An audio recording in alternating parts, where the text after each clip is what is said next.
Hello students, my self Abhishek Verma. Class 12th physics का आज पहला टॉपिक हम स्टार्ट करेंगे।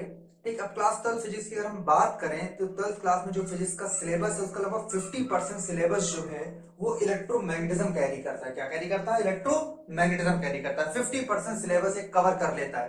ठीक, अब इसके अंदर इलेक्ट्रोमैग्नेटिज्म के अंदर जिस चीज की हम ज्यादातर चर्चाएं करेंगे या जिसके बारे में हम ज्यादातर बातें करेंगे वो होगा चार्ज पार्टिकल। किसके बारे में? चार्ज पार्टिकल के बारे में डिस्कस किया जाएगा। ठीक, अब चार्ज हमको दिखता तो है नहीं, तो ज्यादातर चीजें हमको इमेजिन करके ही पढ़नी पड़ेंगी। ठीक, अब इलेक्ट्रोमैग्नेटिज्म के अंदर अगर हम और कैटेगराइज करना चाहें तो हमें 3 तरह के टॉपिक्स के बारे में और बातें करनी पड़ेंगी। वो 3 तरह के टॉपिक्स आपके क्या होंगे वो मैं बता देता हूं। पहला टॉपिक जो होगा वो आपका वो होगा इलेक्ट्रोस्टैट्स का। किसका? इलेक्ट्रोस्टैट्स का। दूसरा टॉपिक जो होगा आपका वो होगा मैग्नेटिज्म का। तीसरा टॉपिक जो होगा वो होगा इलेक्ट्रोमैग्नेटिक वेव्स। इलेक्ट्रोमैग्नेटिक वेव्स का। इन 3 टॉपिक्स की चर्चाएं होंगी। अब तीनों में हमें बातें किसकी करनी है? चार्ज की बातें करनी है। अब चार्ज की प्रॉपर्टी के बेसिस पे या चार्ज के मोशन के बेसिस पे इन चीजों को कैटेगराइज किया गया है। तो अगर हम इलेक्ट्रोस्टैट्स में बात करें तो अगर इस चार्ज इसमें रेस्ट में होता है, चार्ज पार्टिकल अगर रेस्ट में है, चार्ज पार्टिकल किसमें है? रेस्ट में है, तो हमेशा चर्चा किसकी होगी? इलेक्ट्रोस्टैटिक्स की होगी। और अगर यही चार्ज पार्टिकल आपका यूनिफॉर्म वेलोसिटी के साथ मोशन में है, मतलब उसकी वेलोसिटी कैसी है? यूनिफॉर्म वेलोसिटी है उसके पास, तब हम चर्चा किसकी करेंगे? मैग्नेटिज्म की। और अगर इसी चार्ज पार्टिकल को एक्सिलरेट किया जा रहा है, यही चार्ज पार्टिकल क्या हो रहा है? एक्सिलरेट हो रहा है, तब चर्चाएं किसकी होंगी? इलेक्ट्रोमैग्नेटिक वेव की। बेसिकली हमको 2 तरह की फील्ड पढ़नी है, एक है इलेक्ट्रिक फील्ड, दूसरी है मैग्नेटिक फील्ड। इसमें हम बात करेंगे हम इलेक्ट्रिक फील्ड के बारे में, इसमें हम बात करेंगे किसके बारे में? इलेक्ट्रिक फील्ड के बारे में, जिसको डिनोट करते हैं कैपिटल ई से। और इसमें डिस्कस करेंगे हम मैग्नेटिक फील्ड के बारे में, मैग्नेटिक फील्ड के बारे में, जिसको डिनोट करते हैं कैपिटल बी से। और सबसे लास्ट टॉपिक आएगा हमारा इलेक्ट्रोमैग्नेटिक वेव्स का। इसमें इलेक्ट्रिक फील्ड मैग्नेटिक फील्ड दोनों होती हैं जो हमेशा एक दूसरे पे परपेंडिकुलर होंगी।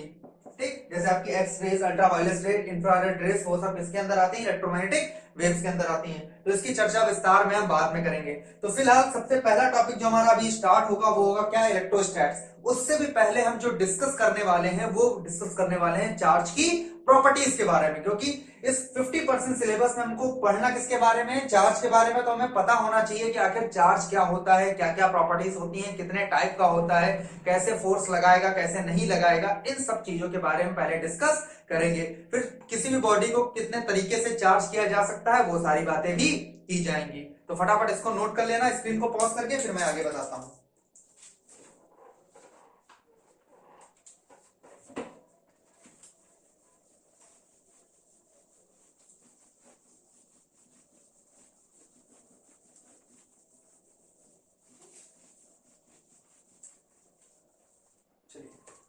तो चार्ज के बारे में डिस्कस करते हैं। जो भी मैं यहाँ बताता जा रहा हूँ या जो भी आपके सामने लिख रहा हूँ, देखो आपको पीडीएफ नोट्स तो मिल ही जाएंगे। ठीक है, व्हाट्सएप नंबर है, आप नहीं मिलते उस पर कॉन्टेक्ट कर लीजिएगा, आपको पीडीएफ नोट्स मिल जाएंगे। उसके बावजूद भी मैं यहाँ पे जो चीजें नोट कर रहा हूँ आप उसको सेल्फ नोट्स एक बनाते रहिएगा, क्योंकि ये आपके बहुत काम आएंगे एग्जाम में। क्लियर? अब चार्ज की अगर हम बात करें तो चार्ज किसी भी बॉडी की वो इंट्रिंसिक प्रॉपर्टी होती है जिसकी वजह से किन्हीं भी दो बॉडीज के बीच में फोर्स ऑफ अट्रैक्शन या फिर फोर्स ऑफ रिपल्शन लगता है।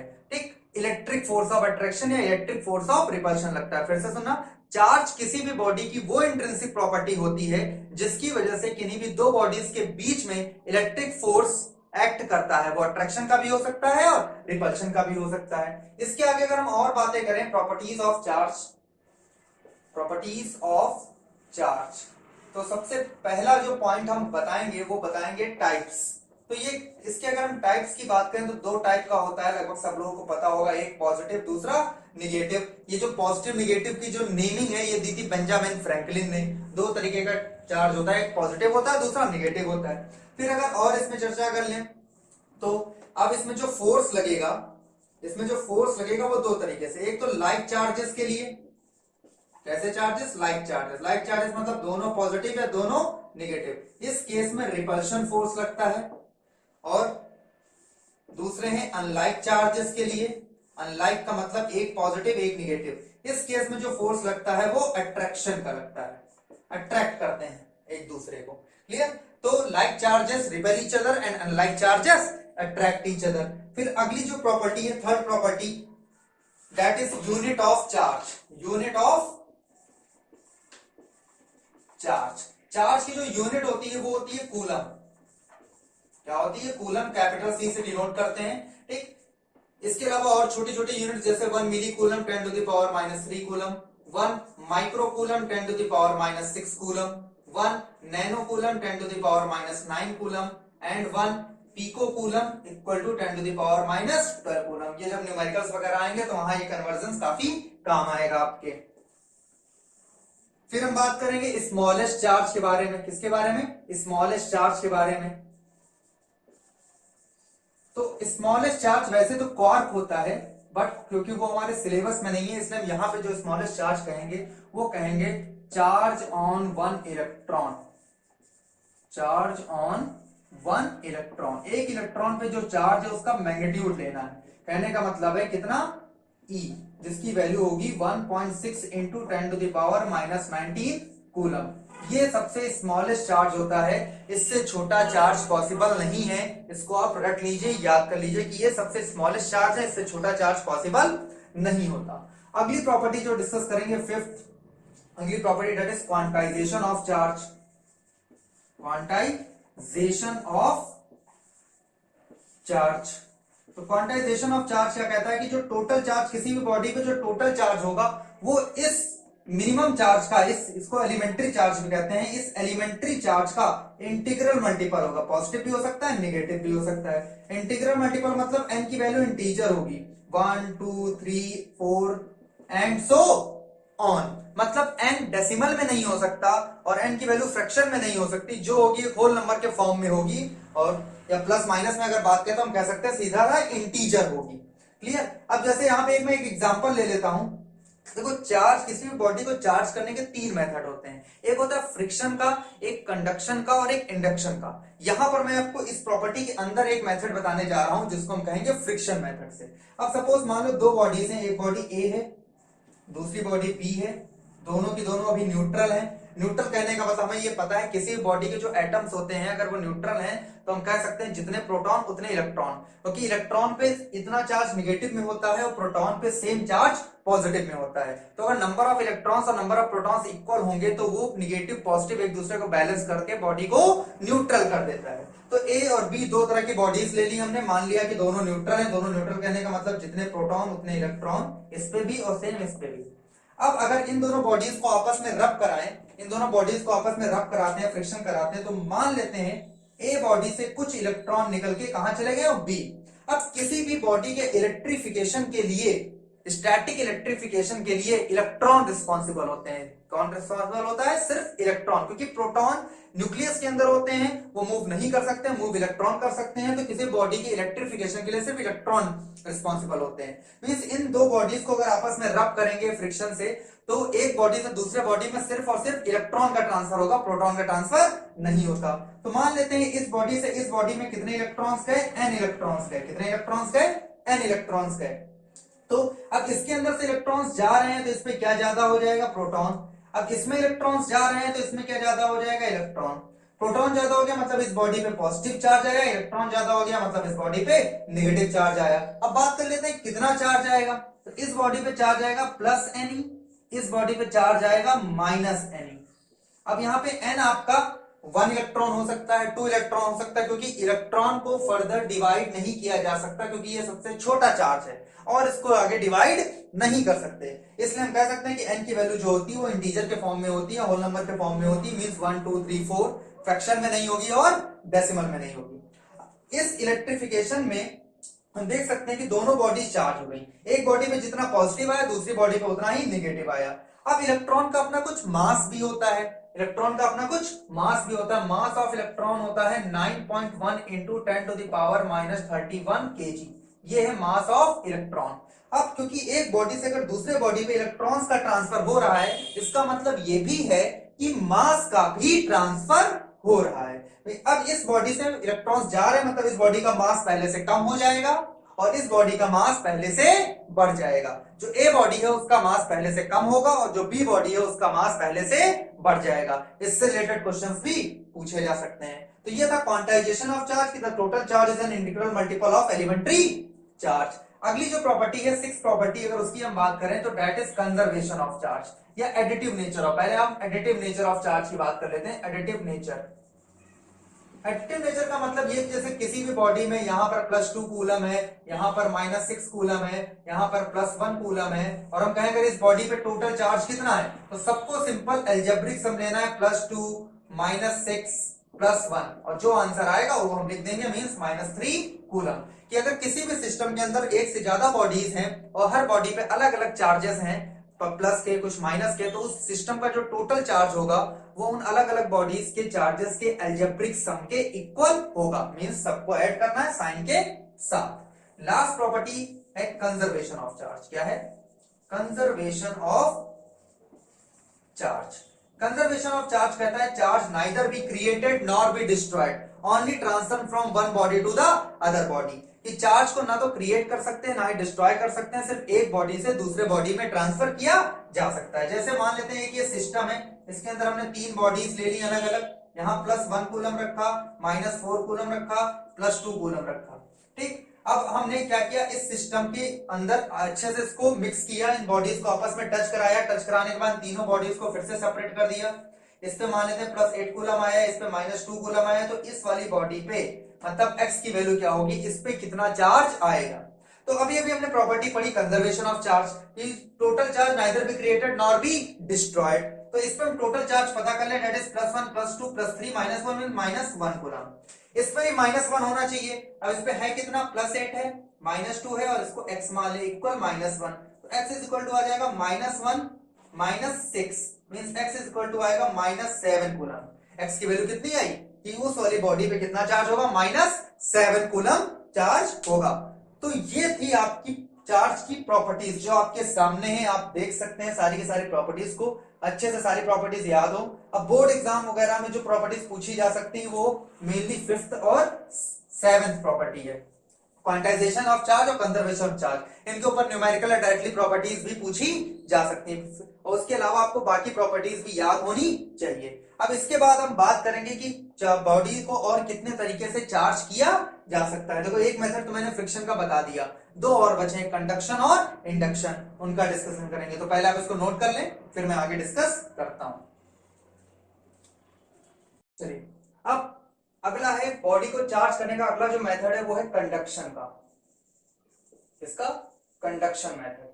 कंडक्शन मेथड में क्या होता है कि मान लेते हैं एक बॉडी है हमारे पास ए, इससे पहले से पॉजिटिव चार्ज है। कैसा चार्ज है?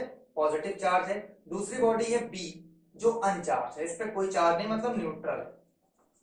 अब कंडक्शन मेथड से बॉडी को चार्ज करने के लिए हम दोनों बॉडीज को आपस में टच कराना पड़ेगा। ए बॉडी को बी बॉडी से क्या कराएंगे, टच कराएंगे। जब टच कराएंगे तो इसका कुछ पॉजिटिव चार्ज दूसरी बॉडी पे ट्रांसफर हो जाएगा। ठीक, और उसके बाद जब इनको सेपरेट कर देते हैं तो ए पे भी पॉजिटिव रहता है और बी पे भी कैसा चार्ज आ जाता है, पॉजिटिव चार्ज आ जाता है। अगर ये नेगेटिव लेते तो बी पे भी क्या आता, नेगेटिव आता।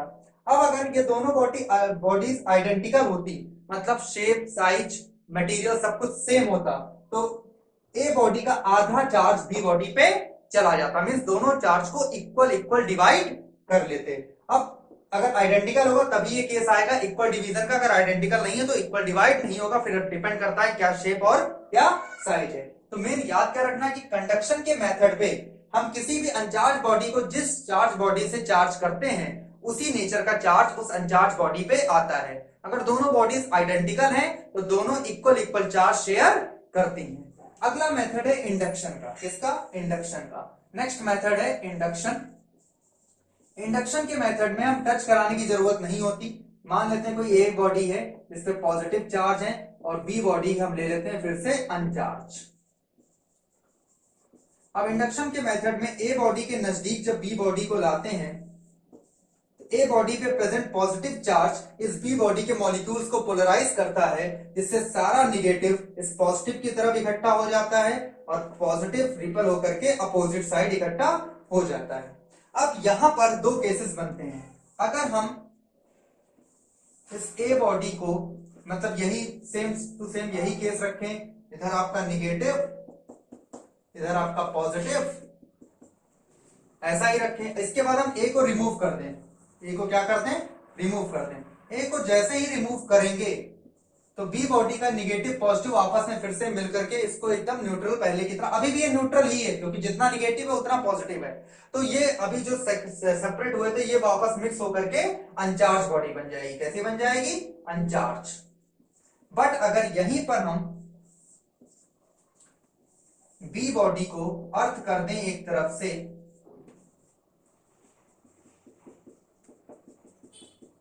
इधर से अगर हम इसको अर्थिंग दे दें तो अर्थ के अंदर से कुछ इलेक्ट्रॉन्स निकलेंगे और इस पॉजिटिव चार्ज को, इधर प्रेजेंट पॉजिटिव चार्ज को न्यूट्रलाइज कर देंगे। अर्थिंग का मतलब होता है कि किसी भी कंडक्टिंग वायर से इस बॉडी को जमीन में कनेक्ट कर देना। ठीक, तो जितना भी इसके अंदर इस साइड पॉजिटिव चार्ज होगा सारे अर्थ के इलेक्ट्रॉन से क्या हो जाएगा, बैलेंस हो जाएगा। अब अगर ए को रिमूव कर दिया जाए तो ये जो बी का पॉजिटिव तो बैलेंस हो चुका है, तो बचा है निगेटिव, इस पे पूरे पे निगेटिव चार्ज ऐसे डिस्ट्रीब्यूट हो जाएगा। मतलब ये बॉडी कैसी चार्ज हो जाएगी, निगेटिवली चार्ज हो जाएगी। अर्थिंग की कंडीशन, अगर अर्थिंग नहीं करते तो वापस अनचार्ज रहेगी। क्लियर। तो कंडक्शन के मेथड पे सेम टाइप का चार्ज आता है, इंडक्शन के मेथड में अपोजिट नेचर का चार्ज आता है, हमने देख लिया। तो ये तीन मेथड थे किसी भी बॉडी को चार्ज करने से। पहला फ्रिक्शन मैं बता ही चुका हूं, दूसरा कंडक्शन, तीसरा इंडक्शन। तो ये थी चार्ज की मेन प्रॉपर्टीज। सारी की सारी चार्ज की लगभग प्रॉपर्टीज मैंने बता दी हैं, जितनी भी खास खास प्रॉपर्टीज थी, जितनी भी आपके लिए बहुत जरूरी थी, और भी होती हैं बट उसको वो आपके लिए जरूरी नहीं है, इसलिए वो मैंने नहीं बताई। तो ये सारी की सारी प्रॉपर्टीज अच्छे से याद हो, अच्छे से नोट कर लेना, इनको अच्छे से रिवाइज भी करना और लर्न भी करना है।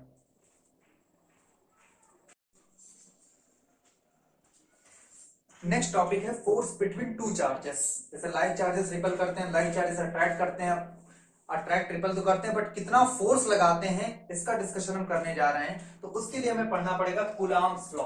कूलॉम ने बताया था कि कितना फोर्स लगेगा दो चार्जेस के बीच में, तो किसका डिस्कस करेंगे, कूलॉम्स लॉ का। ठीक, अब अकॉर्डिंग टू कूलॉम्स अगर दो चार्जेस हैं, एक चार्ज है Q1 दूसरा Q2, मान लेते हैं दोनों पॉजिटिव हैं, तो दोनों के बीच की डिस्टेंस अगर हम r ले लें, कितने डिस्टेंस ले लें, r ले लें, ये बेसिकली पॉइंट चार्जेस हैं। कूलॉम्स लॉ खाली पॉइंट चार्जेस के लिए वैलिड है, मतलब बहुत स्मॉल चार्ज हो, पॉइंट साइज का चार्ज हो, उसी के लिए वैलिड होता है। तो हम दो पॉइंट चार्जेस ले लें, उनके बीच की डिस्टेंस ले लें जो कितनी है r। तो कूलॉम ने बताया इनके बीच में जो भी अट्रैक्शन या रिपल्शन का फोर्स लगेगा, इनके बीच में जो भी अट्रैक्शन, मान लो अभी तो ये दोनों सेम टाइप नेचर के चार्ज लिए तो एक दूसरे को रिपेल करेंगे, वो फोर्स जो F होगा, F is directly proportional to the product of both the charges and inversely proportional to the square of the distance between them। इस फोर्स से कनेक्ट किया जाएगा। अब जब इन इक्वेशंस फर्स्ट एंड टू को कंबाइन किया जाता है तो Q1 Q2 by R square, after removing proportionality एक कांस्टेंट आता है K, और फॉर्मूला हमारा बन जाता है F is equal to K Q1 Q2 by R square. अब यहाँ पे जो ये कांस्टेंट K आया है इसके बारे में बात करते हैं। प्रोपोर्शनलिटी कांस्टेंट K की वैल्यू होती है 1/4 पाई एप्सिलॉन नॉट, जिसकी न्यूमेरिकल वैल्यू होती है 9 × 10⁹ न्यूटन मीटर स्क्वायर पर कूलम स्क्वायर, जिसकी न्यूमेरिकल वैल्यू कितनी होती है 9 × 10⁹ न्यूटन मीटर स्क्वायर पर कूलम स्क्वायर। अब यहाँ पर जो ये एप्सिलॉन नॉट है इसको बोला जाता है permittivity of free space, permittivity of free space, epsilon not कहते हैं इसको, ईपी से स्टार्ट होता है एप्सिलॉन नॉट, इसका नेम क्या है, परमिटिविटी ऑफ फ्री स्पेस, जिसकी वैल्यू होती है 8.85 × 10⁻⁻12 कूलम स्क्वायर पर न्यूटन मीटर स्क्वायर। ये बेसिकली वैक्यूम या एयर के लिए इस्तेमाल किया जाता है कि अगर किसी दो चार्जेस वैक्यूम में रखे हैं या एयर में रखे हैं तो उनके बीच में जो फोर्स लगेगा तो ये फैक्टर आएगा। ये बेसिकली किसी भी मीडियम के फैक्टर होता है कि मीडियम जो है वो दो चार्जेस के बीच में लगने वाले फोर्स पे क्या असर डालता है, क्या प्रभाव डालता है। अब अगर मान लो ये तो एप्सिलॉन नॉट हो गया एयर या वैक्यूम के लिए, बट अगर कोई मीडियम है, एयर या वैक्यूम के अलावा कोई अदर मीडियम है, तो अदर मीडियम के लिए जो फोर्स होता है उसका फॉर्मूला बन जाता है 1/4 pi K epsilon not Q1 Q2 by R square. Air या वैक्यूम में ना हो, किसी अदर मीडियम में हो। यहाँ पर जो कैपिटल K है इसको बोला जाता है डाइलेक्ट्रिक कांस्टेंट। क्या कहते हैं इसको, डाइलेक्ट्रिक कांस्टेंट। अगर दोनों चार्जेस के बीच के स्पेस में पूरे में कोई अदर मीडियम भरा हुआ है जिसका डायरेक्ट्रिक कांस्टेंट कैपिटल के है, तो F इज इक्वल टू बन जाता है 1/4 pi K epsilon not Q1 Q2 by R square. अब यहाँ पे K एप्सिलॉन नॉट को हम सिंपली एप्सिलॉन से लिख सकते हैं, जिसको बोलते हैं absolute permittivity of medium. Absolute permittivity of medium कहा जाता है, मतलब उस जो भी मीडियम है उस मीडियम की एब्सोल्यूट परमिटिविटी। यहां से K का फॉर्मूला बन जाएगा एप्सिलॉन अपॉन एप्सिलॉन नॉट, और इससे हम बना सकते हैं K की डेफिनेशन, डायरेक्ट्रिक कांस्टेंट की डेफिनेशन, कि the ratio of absolute permittivity of medium to the permittivity of free space is called dielectric constant. अब आप देख सकते हो कि ये दोनों परमिटिविटी है, तो इसकी जो यूनिट होगी वो क्या होगा, यूनिट लेस। हम क्या कह सकते हैं, ये यूनिट लेस होता है। तो ये था आपका क्या, डायरेक्ट्रिक कांस्टेंट, और ये हो गया आपका पूरा का पूरा कूलम्ब्स लॉ। तो कूलम्ब्स लॉ फिर से बता देता हूं। कूलम्ब्स लॉ कहता है कि दो चार्जेस के बीच में जो अट्रैक्शन या रिपल्शन फोर्स लगेगा वो दोनों चार्जेस के प्रोडक्ट के डायरेक्टली प्रोपोर्शनल होगा, उनके बीच के डिस्टेंस के स्क्वायर के इनवर्सली प्रोपोर्शनल होगा। प्रोपोर्शनली साइन हटाते हैं, कांस्टेंट क्या आता है, जिसकी वैल्यू होती है 1/4 pi epsilon not 9 × 10⁹ newton metre square पर कूलम स्क्वायर। ध्यान रखिएगा, मैंने यूनिट जरूर लिखी है, आगे काम आएगी। ठीक, एप्सिलॉन नॉट को बोलते हैं परमिटिविटी ऑफ फ्री स्पेस, जिसकी वैल्यू है 8.85 × 10⁻⁻12 कूलम स्क्वायर पर न्यूटन मीटर स्क्वायर। ये एयर है वैक्यूम के लिए, अगर एयर है वैक्यूम के अलावा कोई अदर मीडियम है तो डायरेक्ट्रिक कांस्टेंट कैपिटल के टाइम्स कम हो जाता है फोर्स। ठीक, देखो डिवाइड किया गया तो फोर्स की वैल्यू के टाइम्स कम हो रही है। कि एप्सिलॉन नॉट को एप्सिलॉन से लिखते हैं, बोल सकते हैं एब्सोल्यूट परमिटिविटी ऑफ मीडियम। यहां से के की डेफिनेशन बन जाती है the ratio of absolute permittivity of medium to the permittivity of free space is called dielectric constant. तो ये तो हमने बता दिया कूलम्ब्स लॉ, एयर वैक्यूम में अलग, मीडियम में अलग। अब कूलम्ब्स लॉ एक तरीके से और पूछा जा सकता है कि इसका वेक्टर फॉर्म पूछा जा सकता है, तो वो भी मैं तुरंत अभी बता देता हूं। इसका वेक्टर फॉर्म, इसको नोट कर लीजिए पहले।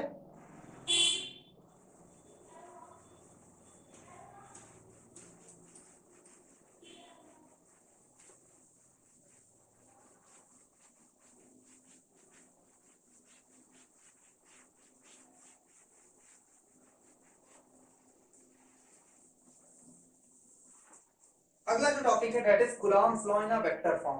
बोर्ड एग्जाम में जाती है, क्वेश्चन ज्यादा पूछते हैं कूलम्ब्स लॉ का। कूलम्ब्स लॉ इन वेक्टर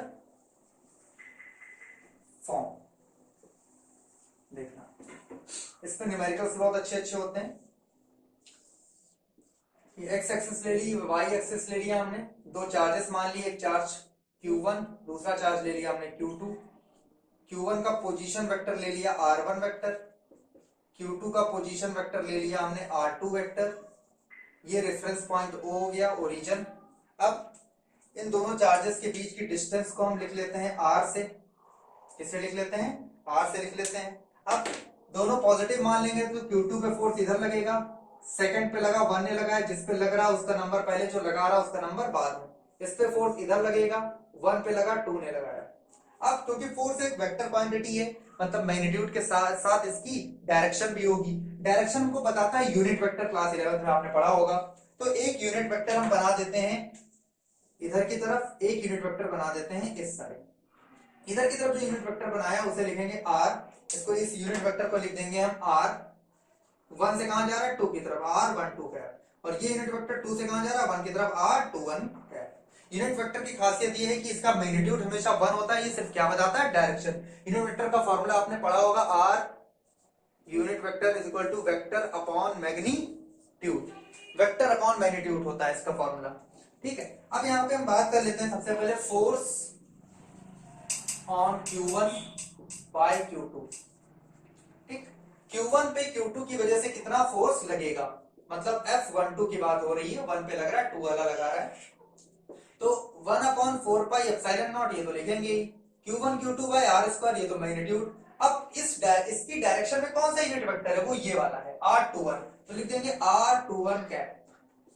अब F12 vector is equal to हो जाएगा 1/4 pi epsilon not Q1 Q2 by R square.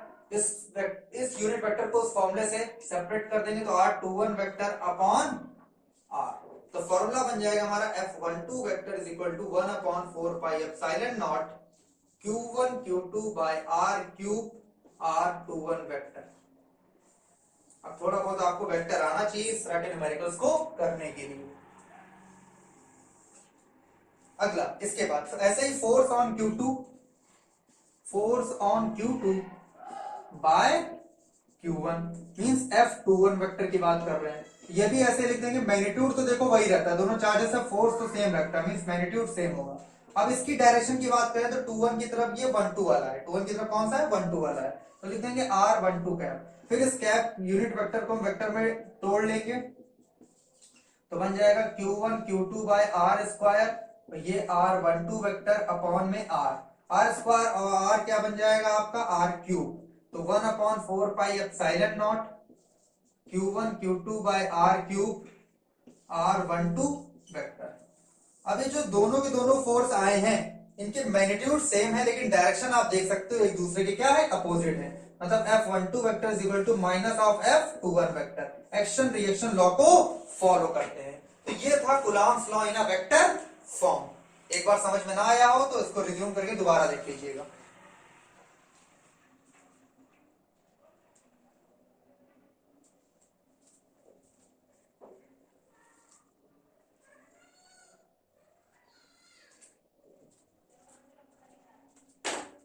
अब थोड़ा सा न्यूमेरिकल सेक्शन यहीं पे डिस्कस कर लेंगे, सुपर पोजिशन ऑफ फोर्सेस, क्योंकि हमने फोर्स की तो बात कर ही ली है, तो थोड़ा सा न्यूमेरिकल सेक्शन यहीं पर डिस्कस कर लेते हैं कि कैसे कैसे क्वेश्चंस पुट अप होते हैं फोर्स से रिलेटेड। अभी ज्यादा हार्ड क्वेश्चंस में नहीं जाएंगे, वो चैप्टर के एंड में करेंगे अच्छे सवाल, बीच में भी थोड़े सिंपल सिंपल क्वेश्चंस लेंगे। तो सुपर पोजिशन ऑफ फोर्सेस,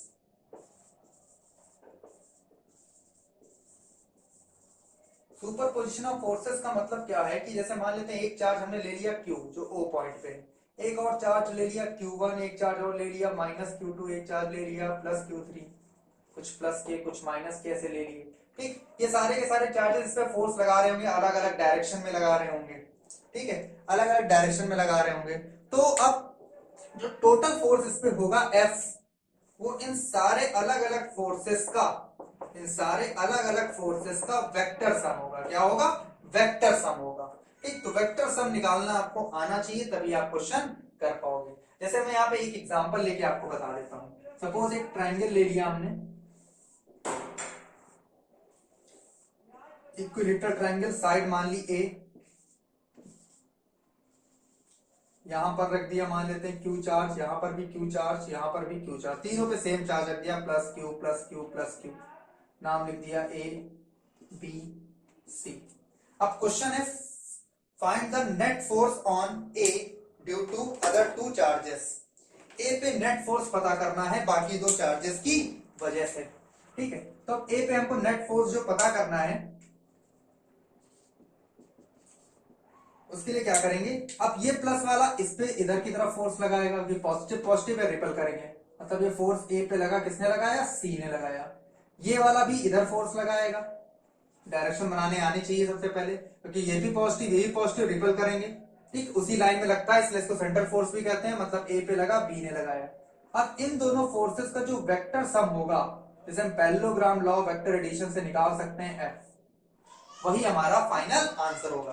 तो पहले हम निकाल ले force on A due to C होगा के charges Q into Q, distance है ए स्क्वायर। ऐसे ही फोर्स मैग्नीट्यूड निकालने हैं, बेसिकली वेक्टर फॉर्म में नहीं कर रहे हैं। Force on A due to B, ये भी होगा K Q into Q upon A square, यहाँ की आपका 1/4 मान लेते हैं एयर है। अब इनका जो नेट है force F A B, F vector वो इक्वल होगा F A B vector plus F A C vector. अब इसके लिए हमें पैरेललोग्राम लॉ वेक्टर एडिशन में जाएंगे, इसका फॉर्मूला होता है एफ ए बी का square plus F A C का square plus 2 F A B dot F A C cos theta. अब थीटा की बात करें, क्योंकि हमने कैसा ट्रायंगल माना है, इक्विलेटर, मतलब ये एंगल 60 डिग्री होगा, तो इनके बीच में इधर भी एंगल कितना बनेगा, 60 ही बनेगा। तो बस वैल्यू पुटअप कर दें, एफ इज इक्वल टू, आप देख सकते हो कि ये मैग्नीट्यूड सेम है, मतलब जो वैल्यू इसकी वही इसकी, तो सिंपल सा आ जाएगा के Q square upon A square का होल स्क्वायर प्लस के Q square upon A square का होल स्क्वायर प्लस 2, इनको भी आपस में जब रखोगे तो इसका फिर से एक बार और स्क्वायर हो जाएगा, और cos कितने डिग्री है 60। cos 60 की वैल्यू 1/2 होती है, तो इस 2 से ये 2 कैंसिल हो जाएगा, cos 60 की वैल्यू 1/2 होती है।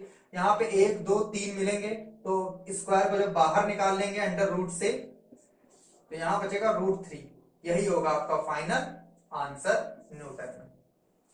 तो इस तरीके से प्रिंसिपल ऑफ सुपरपोजिशन के क्वेश्चंस करने हैं, वेक्टर सम के क्वेश्चंस करने हैं। अब यहाँ पे जैसे ट्रायंगल था, ऐसे स्क्वायर या आपका रेक्टेंगल या पेंटागन कुछ भी आ सकता है।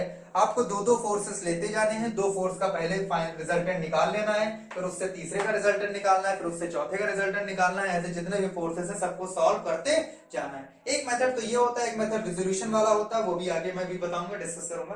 तो इस तरीके के क्वेश्चंस अभी और हैं, क्वेश्चन शीट भी इस चैप्टर के साथ मिलेगी, इसमें इस टाइप के काफी क्वेश्चंस दिए होंगे, तो उनको आप ट्राई करिएगा। तो उसको समझ लीजिए, अच्छे से नोट कर लीजिए।